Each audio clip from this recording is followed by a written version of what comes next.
oremos.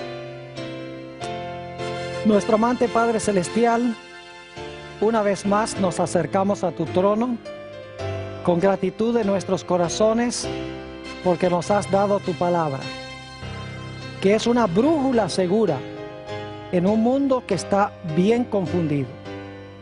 Pedimos, Señor, al estudiar en cuanto a la Torre de Babel y el nuevo orden mundial, que tu Espíritu Santo nos acompañe en nuestro estudio. Pedimos que nos des entendimiento para comprender las grandes profecías de la Biblia. Te lo pedimos en el precioso nombre de tu Hijo, Cristo Jesús. Amén. Una vez más, bienvenidos y bienvenidas a esta presentación especial de la serie Descubriendo los Misterios de Génesis. También quiero extender un saludo muy cordial y una bienvenida muy especial a todos los que están viendo esta programación a través de la pantalla de televisión vía satélite. Estamos muy contentos que hayan sintonizado para estar con nosotros. Vamos a comenzar nuestro estudio en este día en el libro de Génesis, el capítulo 9 y el versículo 1. Génesis, el capítulo 9 y el versículo 1. Esto es inmediatamente después del diluvio. Y quiero que noten lo que Dios le dijo a Noé y a su familia después del diluvio. Dice aquí: bendijo Dios a Noé y a sus hijos, y les dijo: fructificad y multiplicaos y llenad la tierra. Es decir, Dios le estaba diciendo a Noé y a sus hijos que llenaran la tierra, que se regaran por la tierra, que proliferaran a través de todo el planeta. Pero la Biblia nos dice que los seres humanos, después de Noé, tenían una idea muy diferente. Vamos a Génesis, el capítulo 11 y el versículo 1 y 2. Capítulo 11 y el versículo 1 y 2. Y debo decirles que la experiencia de Génesis 11, que es la historia de la Torre de Babel, se está realizando aproximadamente 100 años después del diluvio. Es decir, solamente han pasado 100 años desde que Noé y su familia salieron del arca. Dice: tenía entonces toda la tierra una sola lengua y unas mismas palabras. Y aconteció que cuando salieron de oriente, hallaron una llanura en la tierra de Sinar y se establecieron allí. Ahora necesito decirles algunas cosas en cuanto a estos versículos.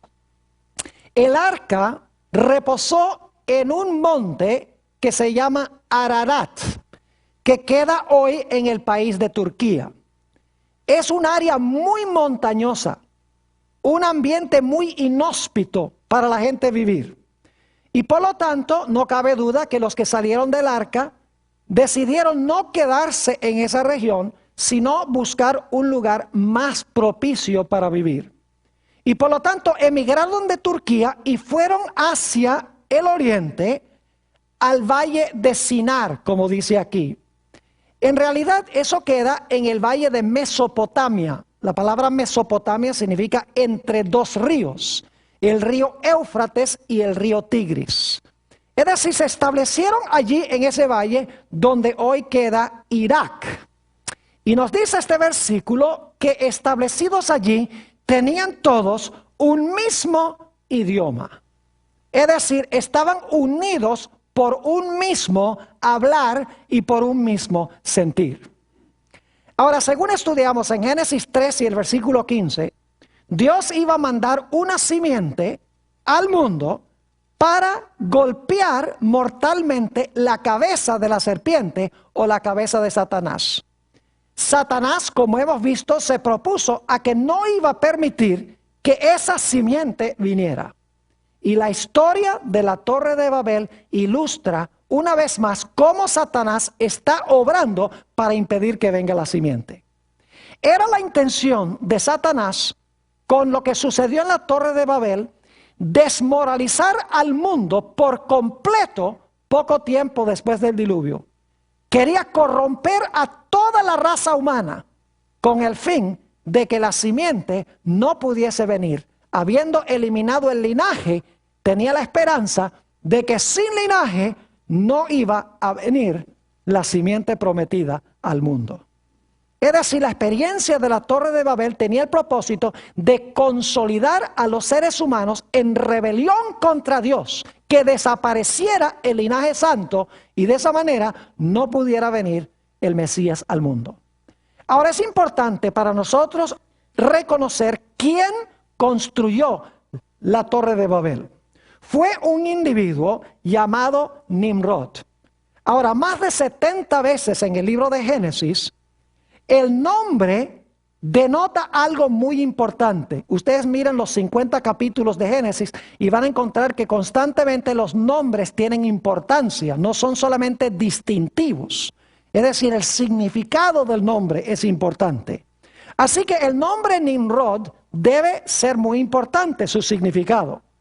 El nombre Nimrod en hebreo significa rebelión.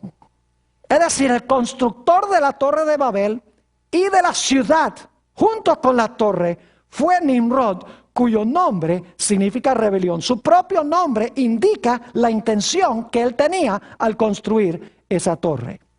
Dicho sea de paso, Nimrod viene claro, un hijo de Noé, pero en realidad era era un nieto de Noé, pero era de Cam, hijo de Noé. Y las peores naciones aparecieron fue de Cam. Por ejemplo, si ustedes leen la genealogía en Génesis el capítulo 10 de los hijos de Noé, van a encontrar que Nimrod vino de Cam y de Cam también vinieron las siguientes naciones: Asiria y todas las naciones cananeas que luego procuraron destruir al pueblo de Israel. Es decir, Cam, de los 3 hijos de Noé, Sem continúa el linaje santo. Jafet, hay varias naciones que son medio malas de Jafet, pero las peores naciones, las más inicuas, vienen de Cam. Y Nimrod era descendiente de Cam. Ahora vamos a Génesis el capítulo 11 y los versículos 3 y 4. Génesis el capítulo 11 y los versículos 3 y 4. Ya hemos estudiado los versículos 1 y 2, ahora vamos a ver qué dicen estos versículos. Dice, y se dijeron unos a otros, vamos, hagamos ladrillo y cozámoslo con fuego.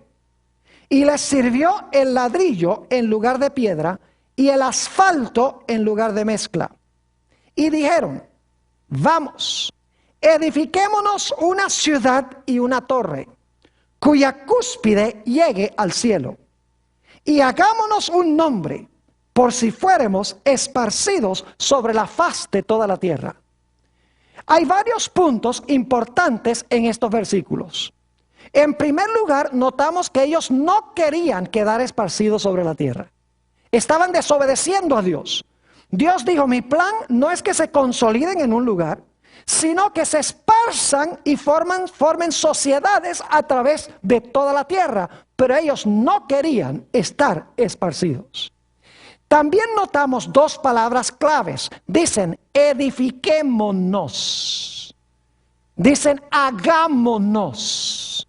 Uno puede darse cuenta en esas palabras de la empresa egoísta. No dice, hagamos, edifiquemos. Dice, hagámonos a nosotros. Edifiquémonos una ciudad y una torre que llegue hasta el cielo. Es interesante notar que en este versículo 3 y 4, y quiero que vayamos allí otra vez porque hay un detalle muy importante en el versículo 3 y 4 de Génesis 11, dice, hagámonos un nombre. Hagámonos un nombre. En realidad lo que significa es, hagámonos famosos. Que nuestro nombre sea recordado indefinidamente. Es decir, era una empresa egoísta. Edifiquémonos, hagámonos un nombre. Es decir, lleguemos a ser famosos sobre la tierra. Saben que es muy interesante que esta palabra que se usa aquí, hagámonos un nombre, es la misma expresión que aparece en Génesis 6 y el versículo 2. Si van conmigo allí un momentico, Génesis el capítulo 6 y el versículo 2, a donde se habla de la mezcla entre los hijos de Dios y las hijas de los hombres. Note lo que dice en el versículo 2 de Génesis 6. Dice que viendo los hijos de Dios que las hijas de los hombres eran hermosas, tomaron para sí mujeres, escogiendo entre todas. Y luego quiero ir al versículo 4. Había gigantes en la tierra en aquellos días. Y también después que se llegaron los hijos de Dios a las hijas de los hombres, y les engendraron hijos. Estos fueron los valientes que desde la antigüedad fueron varones ¿de qué? De renombre. Es la mismita expresión que aparece en Génesis el capítulo 11, cuando dice hagámonos un nombre. Es decir, querían ser de renombre. Y si ustedes ven en Génesis 6 y el versículo 2, los que son gigantes, gentes de renombre, son gigantes para el mal. Porque dice que todo designio del pensamiento del corazón de ellos era de continuo solamente ¿qué cosa? El mal. Es decir, eran de renombre por su maldad y por su separación de Dios. Es decir, que esta empresa era una empresa egoísta, una empresa de rebelión contra Dios. Ahora uno podría decir, ¿por qué es que ellos querían construir esta torre y esta ciudad, especialmente la torre? Bueno, yo creo que examinando el contexto, había tres razones por las cuales querían construir esta torre. Que llegara hasta el cielo, noten lo que dice. En primer lugar, creo yo que ellos querían hacer una torre tan alta que pudieran explicar la razón por el diluvio. Porque había llovido y nunca antes del diluvio había llovido. Y ellos dicen, no es científico la idea del diluvio. Quisiéramos saber cómo es que pasó ese diluvio. Y querían edificar una torre que llegara al cielo para explicar la razón por la cual había venido el diluvio. Pero había una razón aún más importante en sus mentes. Y era que ellos se querían construir una torre más alta que lo que habían alcanzado las aguas del diluvio. En caso de que viniese otro diluvio, pudiesen ellos salvarse a sí mismos y Dios no pudiese destruirlos. Una tercera razón es que ellos, en realidad, esta torre, si ustedes miran la arquitectura que se ha descubierto en las excavaciones arqueológicas, van a encontrar que construían allá lo que se llaman templos sikurat. Eran templos con 7 niveles. Y los sacerdotes de esta religión subían por los 7 niveles y cuando llegaban al ápice de la torre, se concebía que habían alcanzado la altura de Dios. Es decir, el propósito de la torre era edificar un templo en honor a los dioses. Y déjenme decirles que Nimrod, según la tradición antigua de Babilonia, Nimrod era el dios Sol. Y su esposa, la diosa Luna, se llamaba Semiramis. Es decir, que Nimrod estableció la religión falsa de Babilonia. Ahora, hay un libro magnífico del cual quiero leer la descripción de esta empresa, de estos constructores. Es un libro que a mí me encanta porque presenta la historia del Antiguo Testamento de la forma más clara que yo he visto en cualquier libro. Es el libro Patriarcas y Profetas. En la página 112 encontramos esta declaración. Dios había mandado a los hombres que se diseminaran por toda la tierra, que la poblaran y que se enseñoreasen de ella. Pero estos constructores de la Torre de Babel decidieron mantener su comunidad unida en un solo cuerpo y fundar una monarquía. Fíjense, un gobierno centralizado, una monarquía que a su tiempo abarcara toda la tierra. Así, su ciudad se convertiría en la metrópoli de un imperio universal. Su gloria demandaría la admiración y el homenaje del mundo y haría célebres sus fundadores. La magnífica torre, que debía alcanzar hasta los cielos, estaba destinada a ser algo así como un monumento del poder y la sabiduría de sus constructores, para perpetuar su fama hasta las últimas generaciones. Imagínense, unir a todos en un solo cuerpo, para establecer una monarquía, un imperio universal, gobernado desde ese centro a donde se originó la religión de Babilonia, para que en todo el mundo se proliferara la rebelión contra Dios. Y de esta manera se corrompiera todo el mundo según la idea que tenía Satanás, para impedir que pudiera venir la simiente prometida. Ahora vamos a Génesis, el capítulo 11 y el versículo 5. Génesis 11 y el versículo 5. Y sigamos estudiando un poco esta empresa de estos constructores.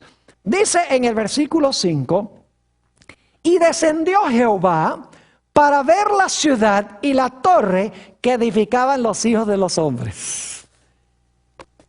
¿Qué hizo Dios? Descendió. Fíjense que Dios primero examina lo que están haciendo. No lo tiene que hacer porque Dios sabe todas las cosas. Pero Dios siempre hace un juicio. Siempre examina las cosas antes de castigar, antes de ejecutar el juicio. Y por lo tanto Dios desciende para ver la torre que están edificando los hijos de los hombres. Ahora escuchen lo que les voy a decir.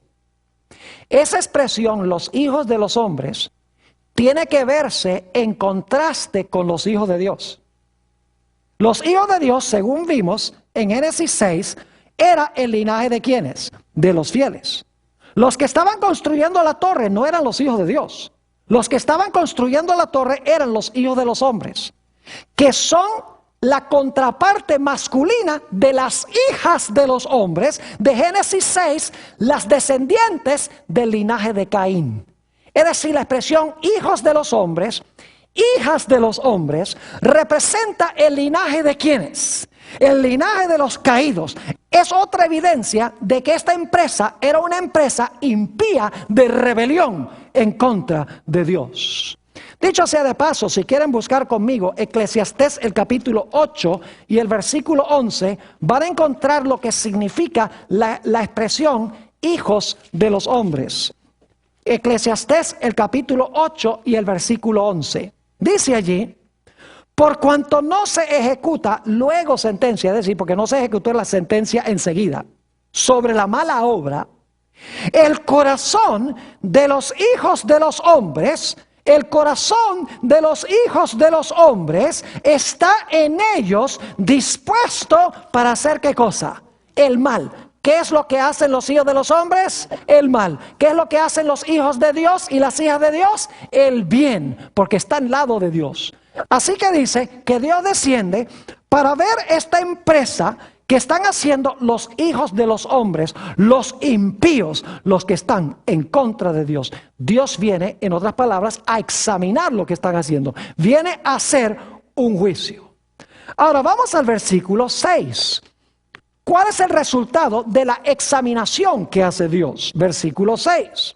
Y dijo Jehová: he aquí el pueblo es uno. Imagínense eso, el pueblo es uno. Tenían el mismo idioma y estaban ¿qué? Unidos en su empresa. ¿Saben que también la impiedad se puede unir? El mal también se puede unir. Aquí lo dice.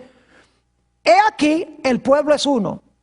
Y todos estos tienen un solo ¿qué? Lenguaje. Y ahora escuchen bien, y han comenzado la obra. Este es solamente el principio, dice Dios. Han comenzado la obra y nada les hará desistir ahora de lo que han pensado hacer. Es decir, Dios dice, si yo no acabo con esto en este momento, se va a terminar de desmoralizar la raza humana. Todo el mundo se va a corromper. Se va a formar un imperio gobernado completa y totalmente por Satanás. Yo tengo que hacer algo para coartar esto, o si no, el mundo será completamente irremediable. Así que dice en el versículo 7, ¿cuál va a ser el juicio que Dios va a desempeñar? ¿Se dan cuenta que Dios investiga el caso primero? Viene y mira y dice, bueno, esta gente está en rebelión contra mí. Si yo permito que sigan haciendo esto, el mundo se va a desmoralizar, yo tengo que tomar medidas. Y entonces, después de examinar el caso, ¿qué hace? Ejecuta el juicio. Noten el versículo 7. Ahora pues, descendamos. ¿Y hagamos qué? Confundamos allí su lengua, para que ninguno entienda el habla de su compañero. Ahora yo quiero que ustedes se imaginen la escena. Ya probablemente la torre había alcanzado cierta altura, cierto nivel, porque Dios ha bajado para ver ya cuando la empresa ha avanzado un rato. Imagínense que tenían que pasar los ladrillos de la parte de abajo a los que estaban trabajando arriba. Los que estaban arriba le dicen a los que tienen los ladrillos abajo y tienen el asfalto abajo, le dice, mira, pásame más ladrillos, que se me acabaron. Y el de abajo dijo, what did you say? Tenían un idioma.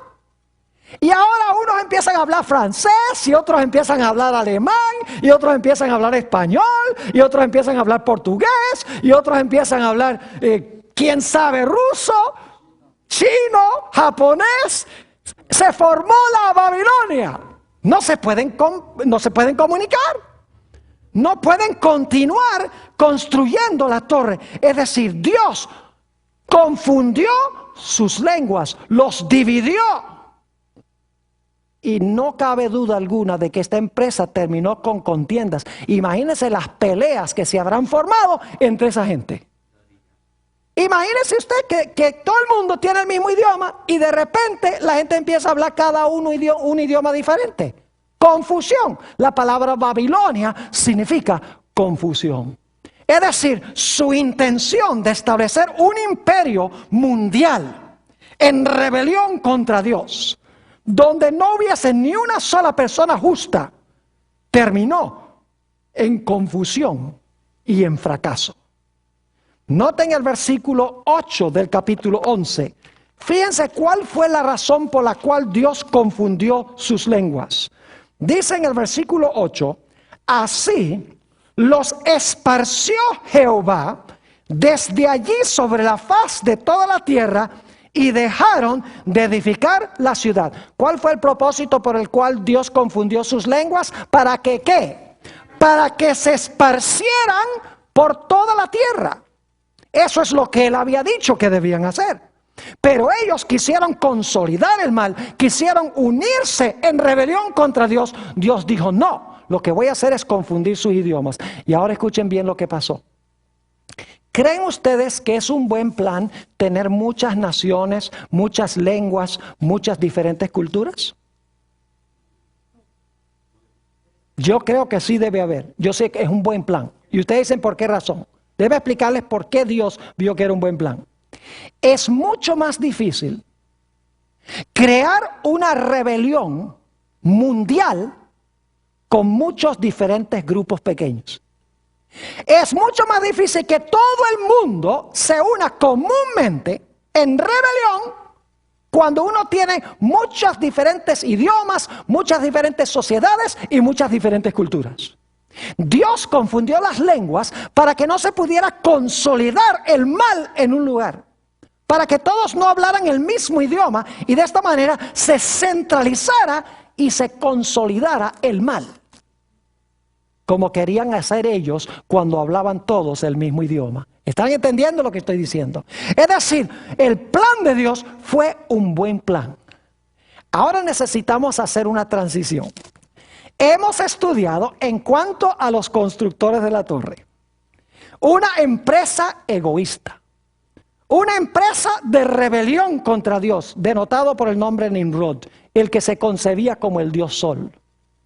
Una empresa que tenía el propósito de consolidar y unir a todo el mundo en rebelión contra Dios, estableciendo esta falsa religión del dios Sol y de la diosa Luna, dicho sea de paso. Porque en la antigüedad adoraban primordialmente el sol y también la luna. Y Dios dijo, no, esto no lo voy a permitir porque me van a desmoralizar el mundo, se va a perder el linaje santo y no voy a poder traer el Mesías al mundo. Así que Dios los dividió, se esparcieron y ahora el mal no se podía consolidar. El mal podía aparecer en diferentes sitios, pero todo el mundo no podía unirse ahora en rebelión contra Dios tan fácilmente como si todos hablaran el mismo idioma. Ahora escuchen bien. Inmediatamente después de esta experiencia de la Torre de Babel, y dicho sea paso, dice que Dios llamó a ese lugar Babel, dice en el versículo 9, lo llamó Babel, de donde viene la palabra ¿qué? Babilonia. ¿Se menciona Babilonia en Apocalipsis? Oh, sí.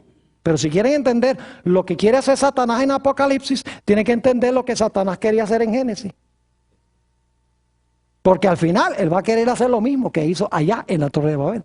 Desmoralizar y corromper el mundo entero.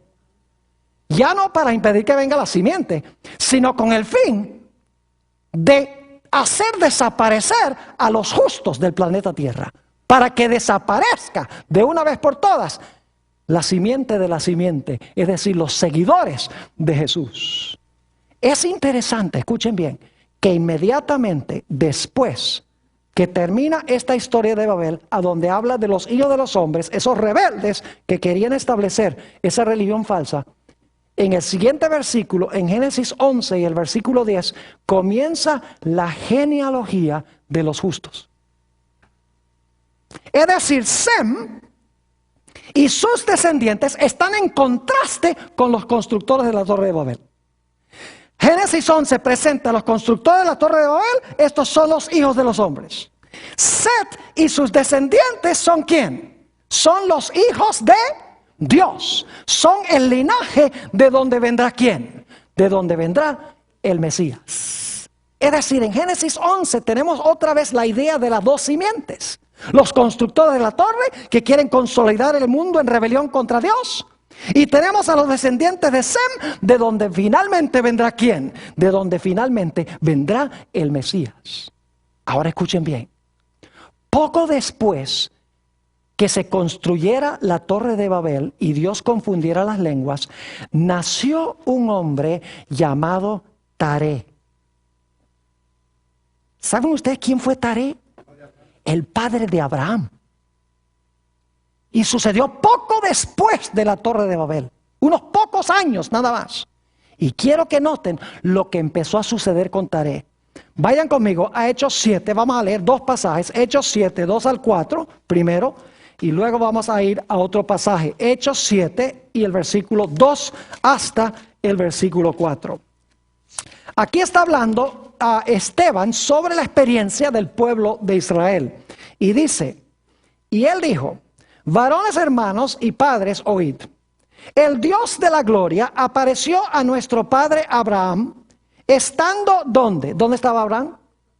Oh, ¿y qué se construyó allí? La Torre de Babel, en Mesopotamia, antes que morase en Harán. ¿Y qué le dijo Dios?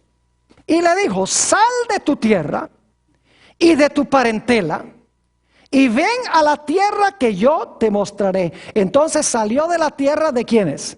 De los caldeos, y habitó en Harán. Yo pregunto, ¿quiénes eran los caldeos? Los babilonios. ¿Recuerdan en Daniel el capítulo 2 que Nabucodonosor mandó a llamar a los caldeos en el imperio de Babilonia? Es decir, ¿dónde vivía Taré, el padre de Abraham? Vivía en Babilonia.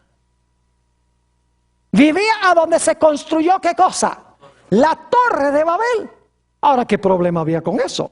Vayan conmigo a Josué, el capítulo 24. Josué, el capítulo 24. Y vamos a leer los versículos 2 y 3. Josué 24 y los versículos 2 y 3. Había un problema con Taré allí en Babilonia. Satanás estaba tratando de hacer algo con él. Dice en el versículo 2, y dijo Josué a todo el pueblo, así dice Jehová, Dios de Israel, vuestros padres habitaron antiguamente al otro lado del río. Esto es Taré, padre de Abraham y de Nacor. Y fíjense lo que dice, y servían ¿qué cosa? Dioses extraños. ¿A dónde se establecieron esos dioses extraños? En Babel, exactamente. Es decir, Taré se estaba corrompiendo con la idolatría de Babel. Y por lo tanto, ¿qué hace Dios? Versículo 3. Y yo tomé a vuestro padre Abraham del otro lado del río, es el río Éufrates, y lo traje por toda la tierra de Canaán, y aumenté su descendencia, y le di ¿a quién? Y le di a Isaac. ¿Qué hizo Dios para salvar a Abraham? Para que no se corrompiera con la falsa religión de Babilonia, para que no desapareciera el linaje de donde iba a venir el Mesías. Dice que Dios Dios lo sacó para que el linaje santo no se terminara de ¿qué? De corromper. Y ahora escuchen lo que les voy a decir. La mayoría de los expositores de las profecías hoy en día dicen que las profecías todas se centran en Israel. Oh, sí, se va a reconstruir el templo de Jerusalén allá. Y se va a levantar un anticristo que se va a sentar allá en el templo. Y luego van a venir los chinos y los rusos y van a atacar allá a Israel. Es decir, toda la interpretación de las profecías se centra en Israel. Pero ¿saben algo? Las profecías no se centran en Israel. Las profecías se centran en Jesús. Y les voy a explicar cómo es eso. Dios escogió, ahora escuchen bien, Dios escogió a Abraham, un individuo, con el fin de que de Abraham viniese un ¿qué? Un pueblo o una nación. Vayan otra vez. Dios escogió a Abraham, un individuo, para que de ese individuo creciera una gran ¿qué? Un gran linaje, una gran nación, para que de esa nación viniera un individuo. Y luego de ese individuo se iba a levantar una nación para proclamar el mensaje en cuanto a ese individuo.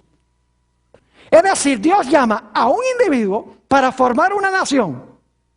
De esa nación va a nacer un individuo, pero luego el pueblo de ese individuo va a proclamar el mensaje en cuanto a lo que hizo ese individuo por la raza humana.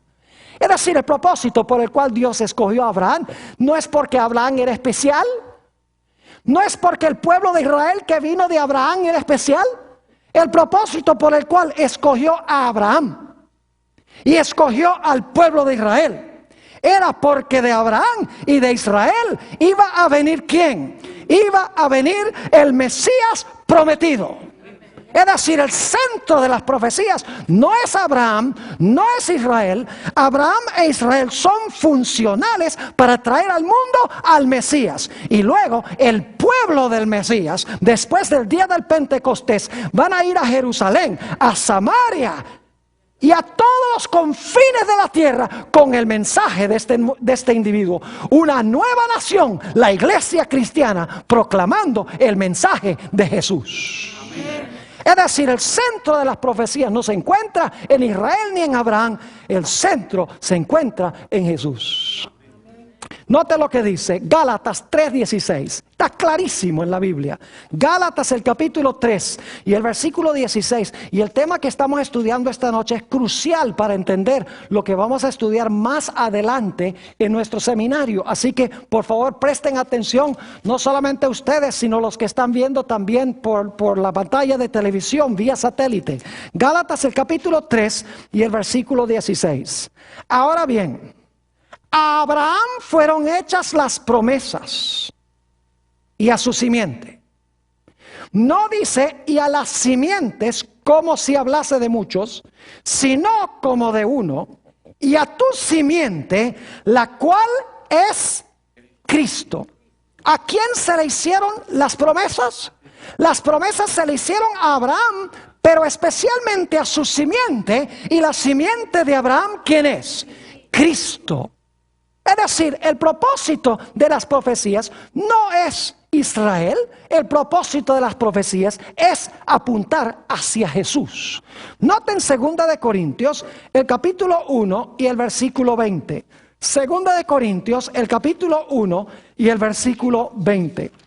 Aquí habla de las promesas que Dios ha hecho, ya sea a Abraham o cualquier promesa que haya hecho. Dice allí, porque todas las promesas de Dios son en Él sí, y en Él amén, por medio de vosotros, para la gloria de Dios. Todas las promesas son sí y amén. ¿En quién? ¿En Abraham o en Jesús?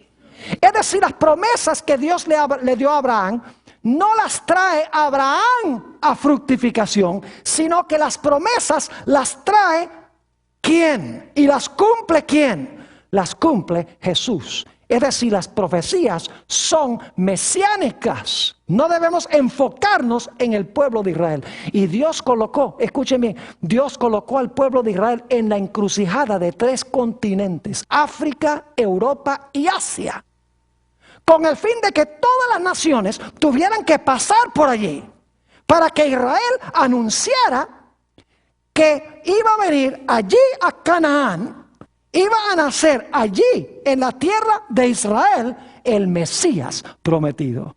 Es decir, no debían enfocarse en ellos mismos, debían enfocarse en el Mesías que iba a venir del linaje que Dios estaba preservando en ellos.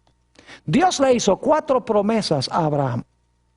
Y solo las voy a mencionar, ustedes las tienen en la lista. La primera está en Génesis 12 y el versículo 3, donde dice que Dios le prometió a Abraham que en él serían benditas todas las naciones de la tierra.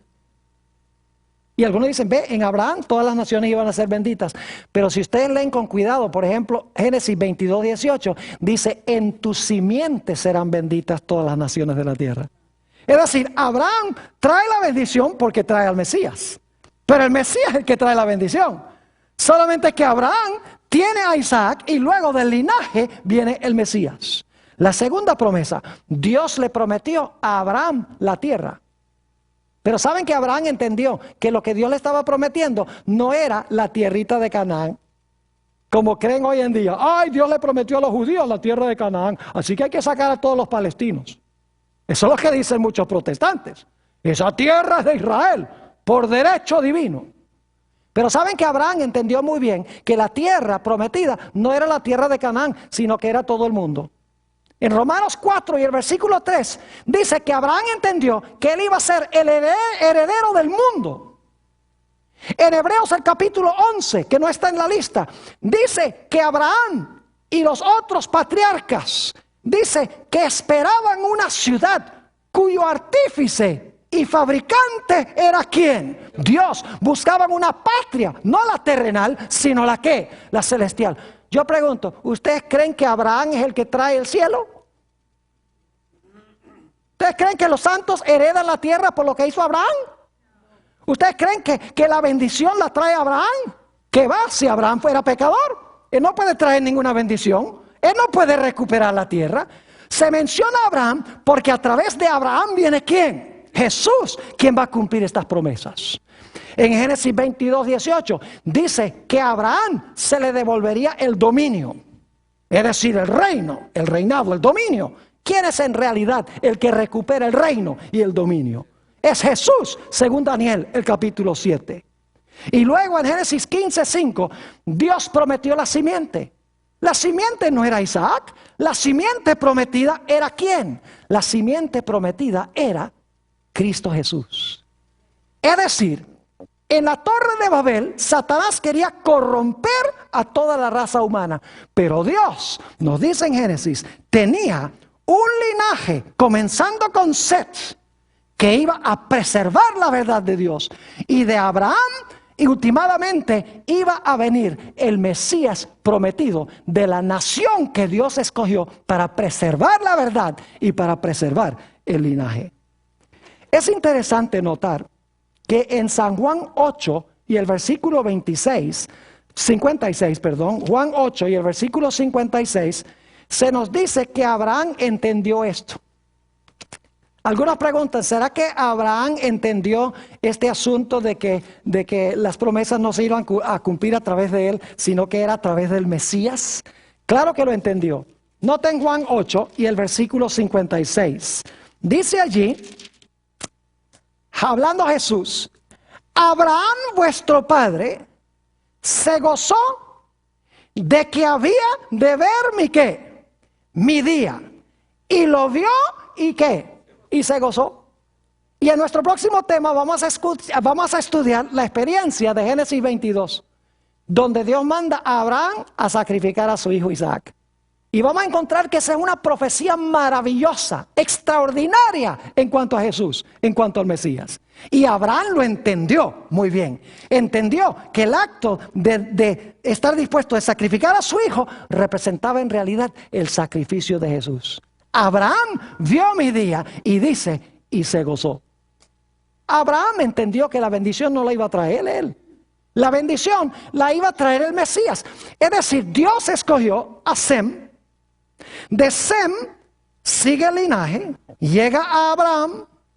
De Abraham continúa el linaje. Finalmente, de ese linaje viene ¿quién? Jesús. Y entonces se cumple la promesa de la bendición, la promesa de que los santos tomarán la tierra por heredad, la promesa de que Cristo reinará con su pueblo y la promesa de que la simiente de Dios estará siempre con su pueblo. Note lo que dice en Gálatas 3 y el versículo 13 y 14. Fíjense quién es el que trae la bendición. Gálatas el capítulo 3 y los versículos 13 y 14. La bendición no la trae Abraham. Solo la trae Abraham porque él comienza el proceso de donde vendrá el Mesías. Gálatas el capítulo 3 y vamos a leer los versículos 13 y 14. Dice allí, Cristo nos redimió de la maldición de la ley, hecho por nosotros maldición, porque está escrito, maldito todo aquel que es colgado en un madero. Ahora escuchen bien, ¿qué es la consecuencia de que Jesús cargó nuestra maldición, cargó nuestro pecado? Dice, para que en Cristo Jesús la bendición de Abraham alcanzase a los gentiles, a fin de que por la fe recibiésemos la promesa del Espíritu. Yo pregunto entonces, ¿cómo es que viene la bendición de Abraham? ¿Viene a través de quién? Viene a través, no de Abraham, sino que viene a través de Jesús. Y gracias a Dios finalmente vino el Mesías prometido. Después que Dios escogió a Sem, de Sem finalmente viene Abraham, y finalmente de Abraham, ese individuo, viene el pueblo judío, preservó la verdad, preservó el linaje, y ahora viene ese individuo, Cristo Jesús, el Mesías prometido, que iba a recuperar todo lo que se había perdido. Satanás, mis hermanos y hermanas, procuró impedir que la simiente viniera por todos los medios, pero Dios siempre preservó el linaje. Por eso es que tenemos las genealogías en la Biblia. Dios nos da la genealogía en Génesis 5 de los hijos de Dios desde Adán hasta Noé. En Génesis 11 nos da desde Sem hasta Abraham. Y en Mateo 1 nos da desde Abraham hasta Cristo. Dios está mostrando que siempre preservó el linaje, aunque Satanás procuró destruir el linaje. Es decir, el centro no es Israel, el centro es Cristo Jesús. Jesús murió en la cruz, cargó por los pecados de la raza humana, recuperó todo lo que Adán perdió. Pero había que avisarle al mundo lo que había sucedido. Había que anunciarlo al mundo. Y por lo tanto, 50 días después de la resurrección de Jesús, encontramos que llega el día del Pentecostés. Y ahora escuchen bien. En el día del Pentecostés, o inmediatamente antes, Jesús le dice a los discípulos, ustedes me van a ser testigos en Jerusalén, en Judea, en Samaria y hasta los últimos confines de la tierra. Pero había un problema muy serio. Y es que en la Torre de Babel se habían confundido todas las lenguas y los seguidores de Jesús no hablaban sino hebreo y arameo. ¿Ve cómo Dios se complicó la vida con lo que hizo en Babel? Se complicó la vida porque ahora tenía todos estos idiomas. El propósito era dividir el mundo para que no se consolidara el mal y la rebelión. Y ahora tiene un mundo lleno de idiomas y sus pocos seguidores que lo han recibido como Salvador no hablan sino el idioma de Israel o los idiomas de Israel. ¿Sabe lo que hace Dios? Dios dice, ahora yo voy a arreglar el problema de Babel. Y dice que en el día del Pentecostés Dios derrama el Espíritu Santo. ¿Saben cuántas naciones habían presentes en el día del Pentecostés? Vayan conmigo un momento allí. Vayan conmigo al libro de los Hechos, el capítulo 2, para que ustedes vean todas las naciones que había ahí. Todos con su diferente idioma, como fruto de Babel. Ahora Dios dice, el problema que creé allá, para que no se consolidara el mal, ahora lo voy a arreglar yo también.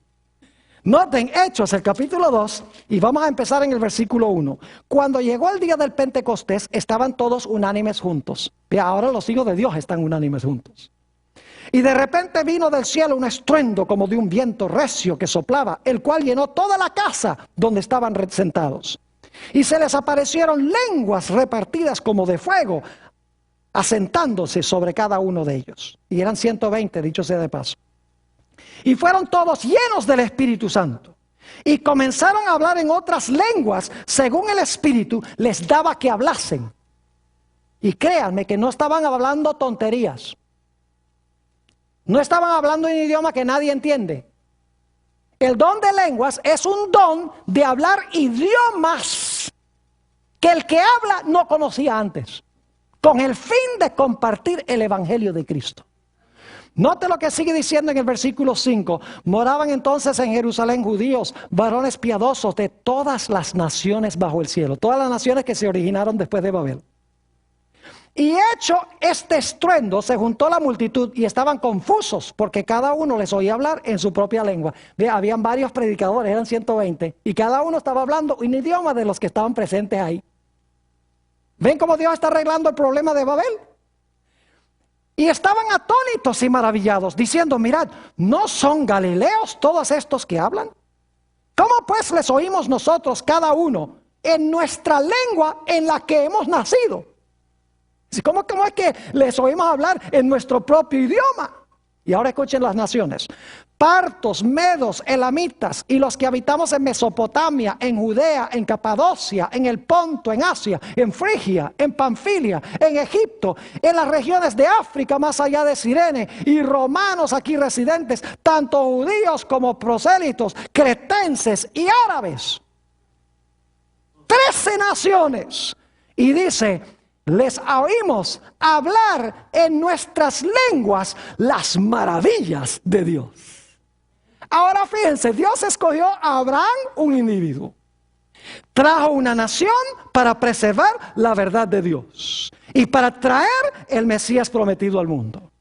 Viene ese individuo de la nación y luego el individuo tiene un pueblo o una nación que tiene que proclamar el mensaje sobre lo que ha hecho el Mesías. Y Dios derrama su Espíritu Santo y le da a esa nueva nación, a la iglesia cristiana, la capacidad de hablar lenguas de las naciones para que puedan contar las maravillosas obras que Dios ha hecho a través de Jesús, el Mesías prometido. Dicho sea de paso, hay 3 palabras claves en Génesis 11 y el versículo 7 que quiero que notemos. Génesis 11, 7, por si acaso alguno cree que no hay una conexión entre Babel y Pentecostés, sí lo hay. Dios está arreglando el problema de Babel, pero lo está usando para unir a su pueblo. Fíjense que no le da la capacidad de lenguas a todo el mundo para que se unan de nuevo, sino que le da la capacidad de hablar lenguas a su pueblo, porque sabe que no van a consolidar el mal, sino que van a hablar el bien. Ahora note lo que dice Génesis 11 y el versículo 7. Dice, ahora pues descendamos y confundamos allí su lengua. Esa es la primera palabra, la palabra lengua. Para que ninguno entienda, esa es la segunda palabra clave, ninguno entienda el habla de su compañero. 3 palabras, lengua, entienda y habla. Ahora vayan conmigo al libro de los Hechos, el capítulo 2 y el versículo 6 y 7. Hechos, el capítulo 2 y el versículo 6 y el versículo 7. Las mismas 3 palabras. Dice, y hecho este estruendo, se juntó la multitud y estaban confusos, porque cada uno les oía hablar, ahí está la misma palabra, hablar en su propia lengua. Y estaban atónitos diciendo, mirad, ¿no son galileos todos estos? ¿Cómo pues les oímos hablar cada uno en nuestra lengua en que hemos nacido. Las mismas tres palabras que aparecen en Génesis 11:7 aparecen aquí en Hechos el capítulo 2. Sabemos que Dios está deshaciendo lo que sucedió en la Torre de Babel ahora para proclamar el Evangelio de Cristo. Ahora, en los pocos minutos que nos quedan, yo quiero decirles algo. El diablo, a pesar de que este mundo está compuesto de diferentes naciones y lenguas y sociedades y pueblos, el libro de Apocalipsis nos dice que al mero final de la historia, el diablo va a unir a todo el mundo en rebelión contra Dios. Lo que sucedió en Babel, el establecimiento de la falsa religión, se va a establecer a nivel global, a pesar de todos los idiomas, a pesar de todas las culturas. Por eso Dios ha dado a su pueblo el mensaje para que puedan avisarle al mundo de que no hagan esto. Ahora, quiero mencionarles rápidamente los versículos. Apocalipsis 17:5, y no los vamos a leer, pero Apocalipsis 17:5 habla de Babilonia como el poder que va a gobernar el mundo al final de la historia. Fíjese, Babilonia, Babel. La palabra Babilonia viene de allá, de Babel. Apocalipsis dice que Babilonia en el último tiempo se va a dividir en tres partes: el dragón, la bestia y el falso profeta. Y usted dice, ¿qué es eso? Bueno, tenemos varios temas en esta serie donde vamos a hablar del dragón. Vamos a dedicar uno completo a la bestia y vamos a dedicar uno completo al falso profeta. Babilonia al final de la historia va a unir estos tres poderes, o estos tres grupos se van a unir en unión impía. Y dice en Apocalipsis 17:1 que esta Babilonia, que se compone de tres partes, el dragón, la bestia y el falso profeta, se va a sentar sobre muchas aguas. Se le llama la gran ramera, la religión apóstata, unida con los reyes de la tierra. Dice que se va a sentar sobre muchedumbres, naciones, lenguas y pueblos, que son las aguas de Apocalipsis. Es decir, va a gobernar sobre todas las naciones esta nueva Babilonia, con el fin de establecer un imperio en rebelión en contra de Dios. Y dice en Apocalipsis 18:1-3 que esta Babilonia le va a dar su vino a todas las naciones, el vino del furor de su fornicación. Vamos a encontrar en nuestro estudio en el futuro que el vino representa la falsa religión que se originó allá en Babel, que al final de la historia se habrá proliferado a todo el mundo. Entre esas doctrinas está la doctrina de la inmortalidad del alma. Entre esas doctrinas está la idea de que el domingo es un día santo. Entre esas doctrinas está inclusive, yo no sé si ustedes saben, pero el rosario se usa en diferentes religiones del mundo. El rosario lo usan los hindúes, lo usan los budistas, lo usan los musulmanes, lo usan los católicos. Y uno dice, ¿y cómo es que todos usan lo mismo, si son religiones distintas en diferentes regiones del mundo con diferentes idiomas? Porque escuchen, toda la falsa religión se originó en Babel. Todas las naciones se proliferaron de allí. Lo cual significa que muchas de las costumbres originales, como la adoración al sol, la inmortalidad del alma, el uso del rosario, el uso de agua bendita, entre otras cosas, la idea de un infierno que arde para siempre, todas esas doctrinas empezaron en Babel y se proliferaron al mundo. Y la Babilonia final le va a dar a todas las naciones el vino del furor de su fornicación. Y dice en Apocalipsis, y esto lo vamos a estudiar en más detalle, hoy solamente lo estamos introduciendo, dice que los reyes de la tierra, las religiones de la tierra, los comerciantes de la tierra, todas las gentes de la tierra se van a unir en un gran sistema global en rebelión contra Dios. Y dice en Apocalipsis que este sistema va a estar llena de la sangre de los santos y los mártires de Jesús.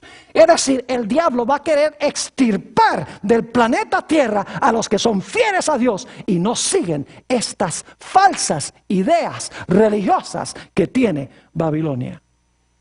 Y queridos amigos, Dios ha levantado un pueblo en Apocalipsis 14 para proclamar tres mensajes.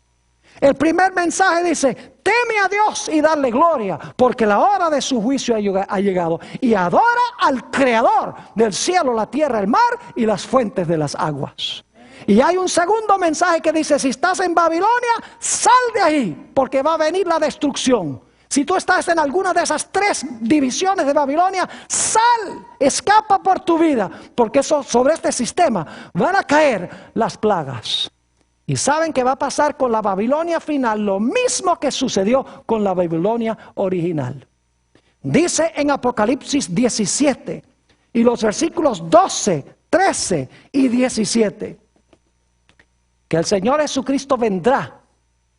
Y dice que derrotará a los reyes, derrotará a la ramera, derrotará a este gran sistema mundial. Dice en Apocalipsis 17, 14, porque Él es el Rey de reyes y el Señor de señores. Es decir, hoy en día, mis queridos amigos y hermanos, podemos ver patentemente este sistema de Babilonia que se está formando delante de nuestros ojos. Y le digo que tenemos grandes cosas que estudiar aún en este seminario. Hoy solamente hemos introducido la idea del nuevo orden mundial. Y hemos visto que hay 2 grupos. El primer grupo son los rebeldes que quieren consolidar el mal a nivel global. Y el otro es el grupo del Mesías. Los que vienen del Mesías prometido. Los que reciben el don de lenguas para proclamar el evangelio al mundo para que Cristo pueda venir.